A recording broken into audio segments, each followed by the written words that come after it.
Everyone, welcome to UG entrance examination वाल 24/7। काफ़ी सारे ऐसे स्टूडेंट हैं जिनके मैसेजेस हमारे पास आए थे कि मैम हमें क्लास 12 का कंप्लीट रोड मैप बता दीजिए कि 10 महीने में हम क्लास 12 की प्रिपरेशन कैसे करें। और उससे बड़ी बात यह है कि क्योंकि बच्चे 12 के साथ ही पैरेलली अदर कंपटीशन की भी प्रिपरेशन करना स्टार्ट कर देते हैं, तो वो चाहते हैं कि इन दोनों के बीच में एक बैलेंस बना रहे, और वो बैलेंस नहीं बन पाता है। और कहीं ना कहीं हमें ये भी फील होता है कि स्टार्टिंग के डेज में हम थोड़ा सा लेथार्जिक हो जाते हैं, है ना। तो ऐसी वो लल काइंड ऑफ सिचुएशन अपने लिए ना क्रिएट करिए कि आप पहले से नहीं पढ़ पा रहे हैं और आप फिर बाद में सफ़र कर रहे हैं। सो ये रोड मैप आप ही लोगों के लिए है कि आप एक कंप्लीट स्ट्रैटेजी जान पाएँ कि किस तरीके से आपको प्रिपेयर करना है। और साथ ही साथ में मैं यहाँ पर आपको इंग्लिश लिटरेचर का सिलेबस भी कंप्लीट बता दूंगी, और किस तरीके से आपको उसको प्रिपेयर करना है, और उसके रेफरेंसेस पे बाकी अदर सब्जेक्ट्स को भी कैसे प्रिपेयर करना है वो भी मैं आपको बताना चाहूँगी। देखो, क्लास 12 की अगर हम बात करें तो बच्चा किसके लिए जाता है? नीट के लिए जाता है, जेई के लिए जाता है, या फिर वो सीयूईटी की तैयारी कर रहा होता है, राइट। कोई ना कोई बैकअप ऑप्शन उसका ज़रूर होता है। या फिर कुछ बच्चे ऐसे भी होते हैं जो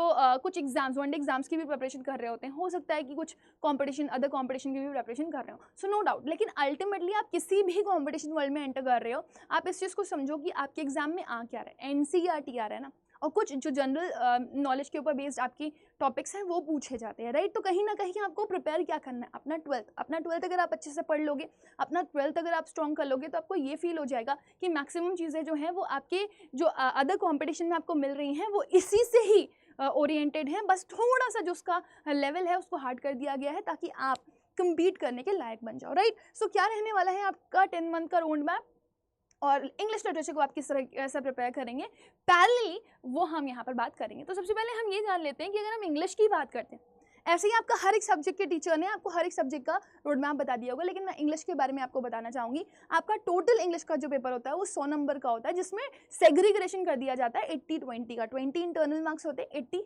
एक्सटर्नल होते हैं। एक्सटर्नल क्या है? क्वेश्चन पेपर आएगा, है ना। वो क्वेश्चन पेपर आपके 3 सेक्शन में डिवाइडेड होता है, रीडिंग सेक्शन, राइटिंग सेक्शन, और उसके बाद आपका लिटरेचर पोर्शन। लिटरेचर में आपकी 2 बुक हैं, एक है फ्लेमिंगो और दूसरी है विस्टास, राइट। तो अब आपका रीडिंग स्किल्स बहुत इंपॉर्टेंट है, ये आपको कंपटीशन वर्ल्ड में भी बहुत इंपॉर्टेंस प्रोवाइड करेगा। और इवन आप सोचो ना, आप किसी भी कंपटीशन के लिए जा रहे हो, वहाँ पर अगर इंग्लिश आ रही है, लैंग्वेज आ रही है, तो कॉम्प्रिहेंशन तो आना ही आना है। अब आप सोचो, अगर अभी से ही आप प्रैक्टिस पे लग जाओ, आपको एक बेसिक ट्रिक्स पता चल जाए कि आपको आरसी करना कैसे है, वो आप पहले से ही करते हुए आ रहे हो। आपको अगर बेसिक ट्रिक्स पता चल जाए और फिर उसके बाद आप डेली बेसिस पर 1-2 आरसी प्रैक्टिस कर रहे हो, अपनी रीडिंग स्किल्स को और इम्प्रूव कर रहे हो, इन्हांस कर रहे हो, तो ultimately at the end of the day जब आप किसी भी एग्जाम में बैठोगे, चाहे वो आपका 12th का ही एग्जाम हो या फिर अदर एक्सटर्नल एग्जाम्स हो जो कंपटीशन के लिए हैं, तो आप उसमें फील करोगे कि ये चीज़ क्योंकि आपने स्टार्टिंग से पढ़ रखी है तो आपको बहुत अच्छे से आती है, ठीक है। तो ये 22 नंबर का आपका आता है 12th में। क्रिएटिव राइटिंग स्किल्स की बात करें तो यहाँ पर आपको एक्चुअली में कुछ टॉपिक दिए जाते हैं, जैसे कि आपका नोटिस हो गया, है ना, और उसके बाद आपका इन्विटेशन हो गया, लेटर राइटिंग हो गया, ठीक है, आर्टिकल राइटिंग हो गया, रिपोर्ट राइटिंग हो गया। अब होता क्या है कि आपका एज सच कुछ स्पेसिफिकेशन में सिलेबस या बुक प्रोवाइड नहीं करी गई है, बट अगर आप नॉर्मल सी चीज़ समझो तो इसमें आपकी क्रिएटिविटी चेक करी जा रही है कि बच्चा कितना क्रिएटिवली सोच सकता है और लिख सकता है। क्योंकि आप अल्टीमेटली देखो, कुछ ऐसे एग्जाम्स हैं जहाँ पर आपको आंसर राइटिंग भी करनी पड़ती है, और अगर आपके अंदर लिखने की कला नहीं है ना, तो कहीं ना कहीं आप यहाँ पर बैकफायर कर जाते हो। लिखने की कला के साथ साथ अगर आप इंग्लिश में कोई चीज़ लिख रहे हो तो ग्रामेटिकल एरर्स बहुत मैटर करते हैं, स्पेलिंग एरर्स बहुत मैटर करते हैं, तो ये इंप्रूव करने की ज़रूरत है। मैक्सिमम बच्चे मुझसे आकर के बोलते हैं कि मैम जब मैं इंग्लिश की कॉपी लिख करके आता हूँ तो मैं पूरा करके आता हूँ, लेकिन टीचर मुझे नंबर नहीं देते। सो कहीं ना कहीं आपके नंबर कट कहाँ रहे हैं? स्पेलिंग एरर्स में कट रहे हैं, ग्रामर में कट रहे हैं, ग्रामर एरर कर रहे हो आप इसलिए कट रहे हैं, आपको फॉर्मेट्स नहीं पता होंगे चीज़ों के इसलिए आपके कट रहे होंगे, या फिर आपकी थिंकिंग स्किल्स उतनी स्ट्रॉन्ग नहीं है, आप आंसर राइटिंग बहुत अच्छे से नहीं कर पा रहे हो, इसलिए टीचर आपका नंबर काट रहा है। तो ये बेसिकली बनाया ही इसीलिए गया है कि आप सोच पाओ, आपके अंदर की क्रिएटिविटी को चेक किया जा सके। रीडिंग स्किल्स में आपका वो एनालिसिस चेक कर रहा है, रीडिंग स्किल्स चेक कर रहा है, बट क्रिएटिव राइटिंग में वो चेक क्या कर रहे हैं कि आप कितने क्रिएटिव हो वाइल राइटिंग, है ना। और ये चीज़ अगर आप सीख लेते हो ना, तो आपकी थॉट प्रोसेस बहुत स्ट्रांग हो जाती है, जो कि आगे आने वाले कंपटीशन में आपको काफ़ी हेल्प करेगी। तो ये 18 मार्क्स का रहता है।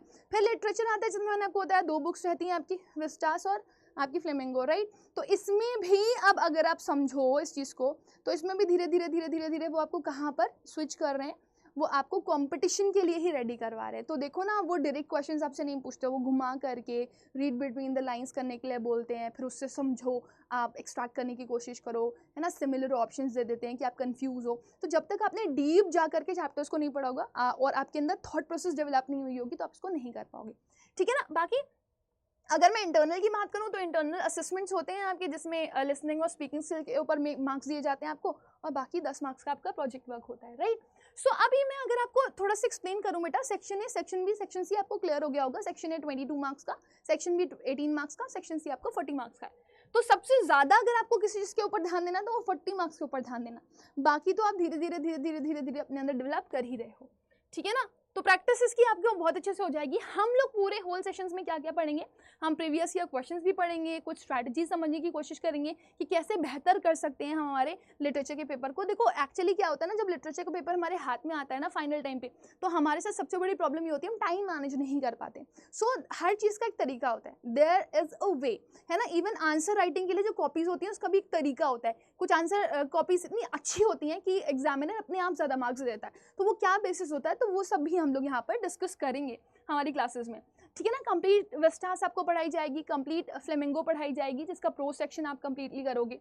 सैम्पल पेपर्स भी हम आपके साथ ही डिस्कस करेंगे, सॉल्व करेंगे। क्रिएटिव राइटिंग में आपको पढ़ाऊंगी, राइट। इसके साथ साथ मैं यहाँ पर आप लोगों को राइटिंग सेक्शन कंप्लीट करवाने वाली हूँ। क्रिएटिव राइटिंग का मतलब यहाँ पर किससे, वो जो 5 नंबर के आपसे क्वेश्चंस पूछे जाते हैं ना, जिसमें आपको बोल दिया जाता है कि आपको डायरी एंट्री करनी है ना, या फिर एक लेटर लिखना है, रिपोर्ट राइटिंग करनी है, ऐसे दे देते हैं वो। तो उसको कैसे आप कंप्लीट करोगे, अकम्प्लिश करोगे, उसके बारे में हम लोग यहाँ पे चर्चा करेंगे।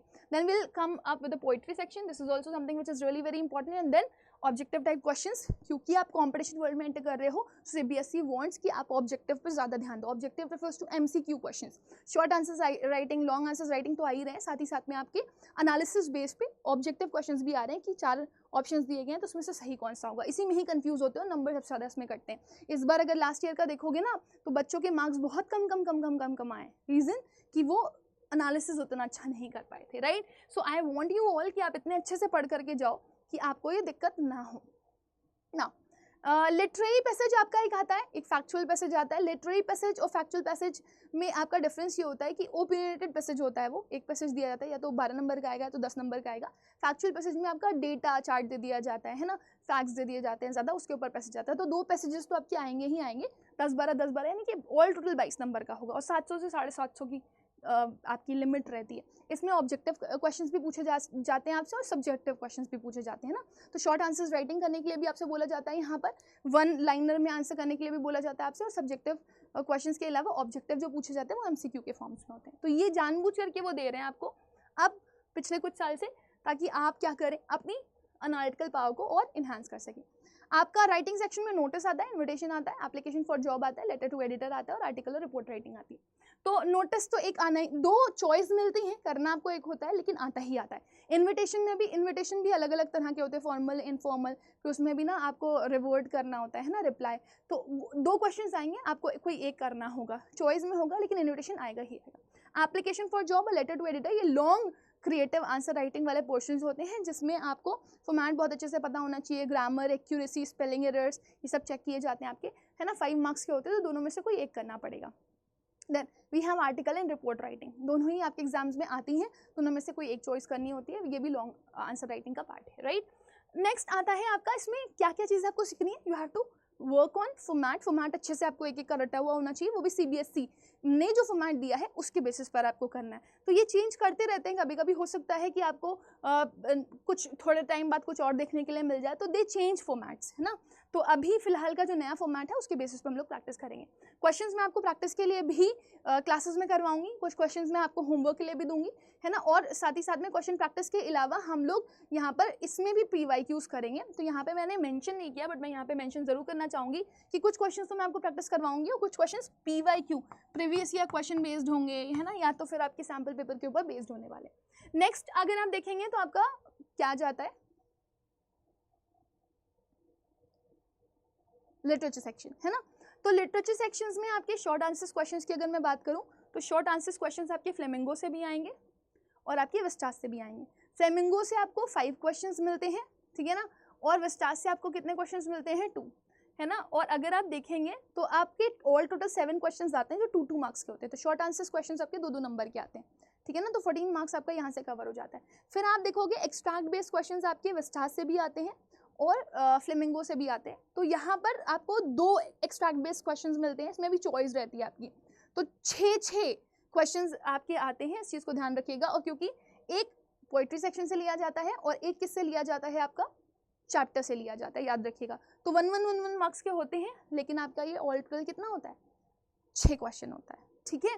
तो याद रखिएगा, इसमें भी आपको चॉइस दे देते हो कभी कभी। लॉन्ग आंसर्स राइटिंग में अगर आप जाएंगे तो फ्लेमिंगो और विस्टास आप देख सकते हो, यहाँ पर 5-5 नंबर के क्वेश्चंस आते हैं और 2 आते हैं चॉइस। इसमें भी आपको वो देते हैं कि भाई आपके ऊपर डिपेंड करता है कि आप क्या करना चाहते हो, है ना। लेकिन एक आपको मिलेगा ही मिलेगा विस्टास से और एक आपको मिलेगा ही मिलेगा किससे, फ्लेमिंगो से।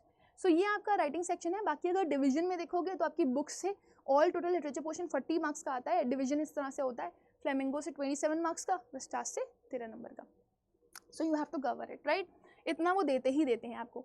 अब आते हैं हम लिटरेचर की बात करेंगे, तो आपकी जो प्रिस्क्राइब बुक्स है उसमें से कौन कौन से चैप्टर्स आने वाले हैं, last lesson, lost spring, deep water, red trap, Indigo, poet and pancakes, interview, going places, है ना। पोएट्री सेक्शन में my mother eight 66, keeping quite a thing of beauty, road side stand, answer first type का। ये बहुत detail में हम लोग एक एक चीज़ पढ़ेंगे बेटा। देखो आपको नहीं पता कि आपके एग्जाम्स में कितना डीप जा करके वो पूछ लें, है ना। सो आपको वर्ड टू वर्ड इसको पढ़ना भी जरूरी है, इसके ऊपर हर तरह के क्वेश्चन करने जरूरी है, डायरेक्ट, इनडायरेक्ट, है ना। और साथ में हम आपको 1 शॉट्स भी प्रोवाइड करेंगे। तो स्टार्स में 3rd level, tiger king, journey to the end of the earth, the enemy, on the face of it, memories of childhood के 2 सेक्शंस हैं आपके, the cutting of my long hair and we too are human being. तो ये 2 stories एक single storey का part है, ठीक है ना। तो इसमें आपका डिटेल एक्सप्लेनेशन आपको मिलेगा। ऑब्जेक्टिव क्वेश्चंस पे आपको प्रैक्टिस करवाऊंगी, है ना। प्रीवियस ईयर क्वेश्चंस पे प्रैक्टिस करवाऊंगी, 1 शॉट प्रैक्टिस करवाऊंगी और एक्सट्रैक्ट बेस्ड क्वेश्चन भी प्रैक्टिस करवाऊंगी। तो हो गया ना आपका कंप्लीट। कुछ ऐसा नहीं है जो हम लोग छोड़ेंगे, है ना। तो ऐसे क्वेश्चंस भी करेंगे जो सिंपल हैं, ऐसे क्वेश्चंस भी करेंगे जो डिफिकल्ट हैं, और हर तरीके से जैसे जैसे वो पूछे जाते हैं वो करेंगे। तो इसमें आपको मैं जो क्रिएटिव राइटिंग वाले क्वेश्चंस होते हैं ना, वो भी कंप्लीट करवाऊंगी, तो उसकी आप टेंशन बिल्कुल मत लीजिए। नेक्स्ट अगर आप देखें तो आपकी स्ट्रैटेजी क्या रहनी चाहिए, आपको प्लान कैसे करना है अपना पूरा टाइम। तो आप ऐसे देख लो, जून टू सितंबर, ठीक है ना। आपको करना क्या है, आपको सिलेबस कंप्लीशन पे ध्यान देना है और अपनी रीडिंग हैबिट को स्ट्रॉन्ग करना है। अब आप रीडिंग हैबिट कहीं से भी स्ट्रॉन्ग कर सकते हो, चाहे आप अपनी बुक्स को अच्छे से पढ़ रहे हो या अलग अलग रेफरेंसेस में बुक्स लेकर के आप उनको पढ़ रहे हो, उनको अच्छे से, उनके ऊपर अच्छे से वर्क करो, उनके ऊपर अच्छे से मेहनत करो, ये सभी में ही आपको करना है। सिलेबस कंप्लीशन के लिए आपके पास जून से सितंबर का टाइम है। आपका जितने भी सब्जेक्ट्स है, कोशिश करिएगा जून से सितंबर में आप हर हाल में अपनी जितने भी चैप्टर्स हैं उनको कंप्लीट कर लो। थोड़ा सा एक्सटेंड करना चाहें तो आप कर सकते हैं, लेकिन इंग्लिश के लिए देखो, इंग्लिश के लिए हमेशा आप लास्ट में जाते हो, लेकिन मैं आपको बोलूँगी कि आप स्टार्टिंग से ही अब ये करना है। इस बार इंग्लिश में बच्चों के मार्क्स बहुत कटे हैं, उनका अगर रिपोर्ट कार्ड ख़राब भी हो रहा है तो इंग्लिश की वजह से हो रहा है। तो आप दिमाग में ये चीज़ रखना कि आप जून से सितंबर के बीच में आने वाले टाइम पर अपना सिलेबस कंप्लीशन कंप्लीट कर चुके हो सितंबर तक, और फिर रीडिंग हैबिट अपनी डेवलप करना शुरू कर दो, अभी से ही पढ़ना शुरू कर दो। न्यूज़पेपर पढ़ सकते हो, पढ़ो, क्योंकि आपका RC अनसीन पैसेज क्या आएगा आपको नहीं पता, वो एकदम आउट ऑफ द बॉक्स कुछ अलग ही देते हैं, वो बता करके नहीं देते कि हम आपको ये देने वाले हैं। और फिर उसमें वो आपकी रीजनिंग्स चेक करते हैं कि आप कितनी रीड कर लेते हो अच्छे से पैराग्राफ को, कितना अंडरस्टैंड कर लेते हो, फिर उस बेसिस पे वो क्वेश्चन पूछते। तो बच्चे बहुत गड़बड़ करके आते हैं, वोकैबुलरी कमज़ोर होती है। रीडिंग हैबिट अच्छी होगी तो वोकैबुलरी भी अच्छी हो जाएगी। फिर उसके बाद आपका जो अक्टूबर टू दिसंबर का टाइम होगा, अक्टूबर, नवंबर, दिसंबर, 3 महीने आपको मैक्सिमम क्वेश्चन प्रैक्टिस करनी है और क्रिएटिव राइटिंग करनी है ना। अब इवन आप यहाँ पे अलग अलग अपने सब्जेक्ट्स भी ले सकते हो, चाहे वो केमिस्ट्री हो, फिजिक्स हो, मैथ्स हो, या फिर आप ह्यूमैनिटीज़ के स्टूडेंट हो, या फिर आप कॉमर्स के स्टूडेंट हो। आप अपना यहाँ पर देख लेना कि सिलेबस कंप्लीशन आपका सितंबर तक हो जाए, और क्वेश्चन प्रैक्टिस जितनी ज़्यादा से ज़्यादा आप कर सकते हैं वो अक्टूबर टू दिसंबर में करें, राइट। इंग्लिश में creative writing is very important part, तो लिखने की प्रैक्टिस बहुत अच्छे से कर लेना। फॉर्मेट, है ना, वर्ड लिमिट, इन सब चीज़ों का आपको ध्यान देना है। ग्रामर, एक्यूरेसी, जितना मेहनत कर सकते हो उस पर यहाँ पर कर लो, है ना। क्वेश्चन प्रैक्टिस में आपका सारा पोर्शन रहेगा, चाहे वो आप डेली के डेली RC प्रैक्टिस कर रहे हो, एक RC तो रोज़ प्रैक्टिस करो, this is something which is in your habit. दूसरा, कुछ ना कुछ राइटिंग सेक्शन में एक राइटिंग सेक्शन का पार्ट जरूर से जरूर करो। 15 से 20 मिनट कुछ ना कुछ लिखना जरूर ना चाहिए। आप अपने आपको कोई टॉपिक दो, रैंडम टॉपिक, जो भी करंट सिनेरियो चल रहा हो वो टॉपिक दो, उसके ऊपर लिखने की कोशिश करो। देखना आपके अंदर खुद ही इतनी आपकी हैबिट डेवलप हो जाएंगी, फिर हर बार आपके दिमाग में कोई ना कोई वर्ड हिट करेगा कि आपको कुछ नया सीखना है। So you will get to know, अच्छा ये नया वर्ड है, ये आई कैन यूज़ हियर। बाकी अगर आप न्यूज़पेपर वगैरह पढ़ रहे होगे तो वहाँ से भी आपको बहुत सारे वर्ड्स लर्न करने के लिए मिल रहे होंगे, तो ये आपकी हैबिट में आ जाएगा। सो क्रिएटिव राइटिंग और क्वेश्चन प्रैक्टिस, ये आपका मोटो होना चाहिए अक्टूबर से दिसंबर के बीच में। फिर जो आपका जनवरी और फेब का टाइम आएगा उसमें जितने सैम्पल पेपर्स आप सॉल्व कर सकते हैं, आपको प्रीवियस के जितने सैम्पल पेपर्स मिल जाए, है ना, जितने आपको मॉक टेस्ट मिल जाए आप सॉल्व करो, दैट विल हेल्प यू। और लास्ट रिविजन करते रहना है। यहाँ पर जितना भी आपने पढ़ा है उसकी जो भी नोट मेकिंग करी है वो आपको काम आएगी लास्ट में रिविजन करने के लिए। तो जैसे मैथ्स हो गया, मैथ्स में फॉर्मूला रिविजन करते हो आप, है ना, ऐसे ही कुछ चार्ट्स होते हैं आपके, फिजिक्स के कुछ डेफिनेशंस होते हैं, जो लास्ट मोमेंट रिविजन है वो आपको यहीं पर ही करना है। फिर आपको फेब में आपका ऑब्वियसली एग्ज़ाम का ही टाइम आ जाता है आपका, तो फिर आप अपनी प्रिपरेशन करते करते आप अपने एग्जाम्स दे रहे हो, तो दैट वाज वेरी परफेक्ट। तो एकदम परफेक्ट प्लान है जो कि आपको अभी से ही अपने अंदर डालना है। बेटा 12th को लेकर के थोड़ा सा अगर आप सीरियस हो गए ना तो आपको आगे चल करके कोई भी प्रॉब्लम नहीं आएगी। नाउ कुछ चीज़ें जो कि आपको ध्यान रखनी है, अनसीन पैसेजेस जितने ज़्यादा हो सके उतना ज़्यादा प्रैक्टिस करिए इंग्लिश के लिए आप, ठीक है ना, ताकि आपको आइडिया लग पाए कि क्वेश्चन को जल्दी कैसे सॉल्व करना है, ये आपकी हैबिट में आ जाएगा। दूसरा, नोट्स ज़रूर बनाते रहिएगा जो कि हम लोग आपको प्रोवाइड करेंगे ही ऑब्वियसली, ठीक है ना, आपको वो असिस्ट करेंगे लास्ट मोमेंट पे। आपको एनसीईआरटी एक्सरसाइजेस पे फोकस करना है क्योंकि कभी कभी एकदम सेम टू सेम क्वेश्चंस आपके पूछ लिए जाते हैं, राइट। और कोशिश करिएगा अपडेटेड फॉर्मेट पे चीज़ें करें, क्रिएटिव राइटिंग हो गया, नोटिस हो गया, है ना, एप्लीकेशन हो गया, राइटिंग सेक्शन में जो भी चीज़ें करनी है उसका अपडेटेड फॉर्मेट क्या है उसी पे ही प्रैक्टिस करो। कई सारे बच्चों को लास्ट मोमेंट तक पता ही नहीं होता। Solve at least 2 questions paper before you finally appear, मतलब ये बोल रहे हैं कि जिस तरह का पेपर आप देने जा रहे हो उससे पहले 2 क्वेश्चन पेपर जरूर सॉल्व करके जाना, इट विल हेल्प यू, है ना। सैम्पल पेपर, प्रैक्टिस पेपर, ये सब आप सॉल्व करके जाना।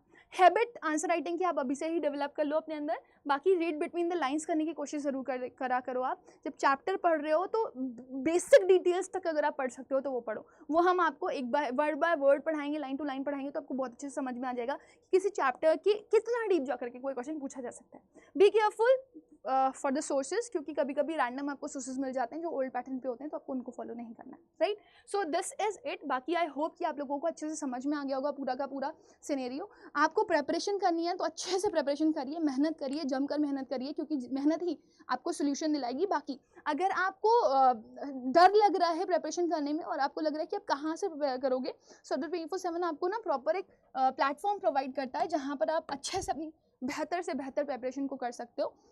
आप अड्डा 24/7 की ऐप पर जाओ, इवन आप चाहो तो अपनी प्रिपरेशन को पैरेलल कर सकते हो, है ना, आप अपनी प्रिपरेशन को पैरेलल कर सकते हो। यहाँ पर आप देखोगे आपकी पैरेलल प्रिपरेशन आपको मिल जाएगी। तो अगर आप प्रिपरेशन कर रहे हैं तो कोशिश करिए कि अपनी प्रिपरेशन आप बहुत अच्छे से करिए, ठीक है ना। आप देख सकते हैं यहाँ पर आपके पास एम्बिशन बैच भी अवेलेबल है, यहाँ पर प्रॉपर आपको पढ़ाया जाएगा और that too on a very perfect note. तो अगर आप इसको पढ़ना चाहते हैं तो आप प्रॉपरली पढ़ सकते हैं, ठीक है। आप यहाँ पर देख सकते हैं 2025 का एम्बिशन बैच साइंस के लिए कंप्लीट है। CUET की प्रिपरेशन आपकी करवाई जा रही है, उसमें आपको CUET के साथ साथ, है ना, जैसे डोमेन्स वगैरह के लिए आप पढ़ रहे हो तो आपको 12th का भी सिलेबस मिल जाएगा। सो अगर आप ये बैच लेना चाह रहे हो CUET के लिए, कि आप पैरेलली CUET की प्रिपरेशन करना चाहते हो, तो आप जा सकते हो इस बैच के लिए। आप यूज़ भी कर सकते हो एक code that is 5484 which will help you to get maximum discount. आपको ये बैच कितने का मिल जाएगा, you will get it in 9,959 rupees.